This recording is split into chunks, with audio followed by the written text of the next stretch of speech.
Hello everyone, Jack here again from Forbidden Planet Camden, and I'm very excited to bring you this week's new Comic Book Day video. The shelf is absolutely packed with mini-series wrapping up, brand new number ones, facsimiles, reprints, and a host of variants. So let's get cracking on and seeing what I'm picking up this new Comic Book Day. We kick off as ever with the ongoing series I'm collecting, Captain America issue 2, Chip Zdarsky's Captain America run. I said when I picked up issue 1 I was hopeful for a bit more of an espionage story, something a bit more akin to Ed Brubaker's run, and I certainly got that. That's exactly what this series is doing. If you don't already know, Chip Zdarsky's Captain America is set just after Cap's been thawed out of the ice, so just after Avengers issue 4, obviously a bit more of a modern day. And for Cap, obviously, he's only been out of the ice a couple of weeks, so he isn't quite feeling like an Avenger right now, but he is certainly feeling like a captain and is returning to the US military to start covert operations, which is really cool. I think it's a really interesting pitch for a Captain America series, and I suppose, you know, it strips Captain America away of that superheroism and iconography back more into just a military personnel, into a very advanced soldier for the military, which is what he is. He's the super soldier, and I think weaponizing that, especially in a modern context, can lead to some really interesting stories. And the first place it takes him is to Doctor Doom. What's not to love? Continuing with my ongoing series, we have the Amazing Spider-Man issue 9 from Joe Kelly. I can't believe we're 9 issues in already. It's going so fast. It really does. The year's slipping away from me. But what isn't slipping away is Joe Kelly's grasp on a very good Spider-Man story. I'm still really enjoying the series. I think this issue is going to be a bit more of a reset for Peter. Obviously, the last arc that just happened, the Hellgate arc, was quite intense. It was very action-packed, but also it's quite heavy lore-wise. There's a lot of information being given to us, and it culminated in the issue 8 of Spider-Man. So I'm really looking forward to see the new direction and where Joe Kelly takes us next in ASM. Now, I am distraught that this series is ending. Daredevil Cold Day in Hell issue 3 is here, the final part of this 3-part mini-series. It's been stupendously good. I don't even know where to begin. Charles Soule has done an incredible job on Daredevil. I was a big fan of his original Daredevil run as well. It was one of the first omnibuses I ever picked up. But this is just, it's a different kettle of fish. We've had a lot of like old man stories over the years. You know, it all starts with Dark Knight Returns, and loads of different authors try and put their own spin on that and different characters. And I think you'll have to talk about Daredevil Cold Day in Hell when mentioning the best of them going forward, because it's just been incredible. Steve McNiven's art, it could possibly be the best work of Steve McNiven's life. I think it feels like such a treat getting to read this series. It's a wonderful book, in the sorrow of it, if that makes sense. And I'm just really sad that it's over, but what a ride it's been. The hardcover's already been solicited as well, so if you haven't had a chance to pick up the singles, like, that's on the horizon. I would recommend it so highly.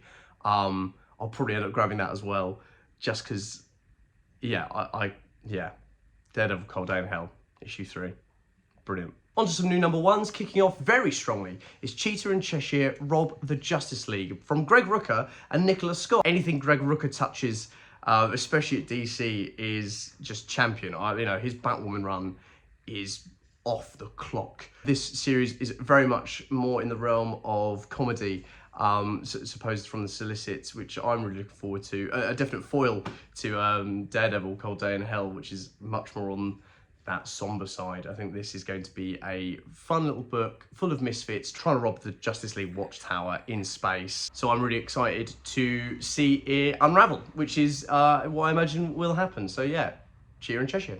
A new number one from Bad Idea Publishing, a preview I actually read in the back of Planet Death issue 1, is Culdeac by Mike Carey and Jonathan Weishak. This book in the preview looked brilliant. It looked so visceral and violent. It follows the story of 3 suburban families as they let their children in on a little secret that they're vampires. And this series is following the chaos that interrupts those kids' lives after this revelation and sees them on the run. It definitely feels like it's going to be a very grown-up version of Marvel's Runaways, with all their evil parents who are being supervillains, and this burden that they now bear. And the artwork from Jonathan Wayshack in this book is just astounding. I mean, what? Right? It's not me, right? Like, that's so cool. So yeah, Culdeac issue 1. If you've enjoyed anything else from Bad Idea, like, I obviously highly recommend picking this up. They have some really cool stuff on their lineup. Survive issue 1, there's a preview for that in the back of this as well.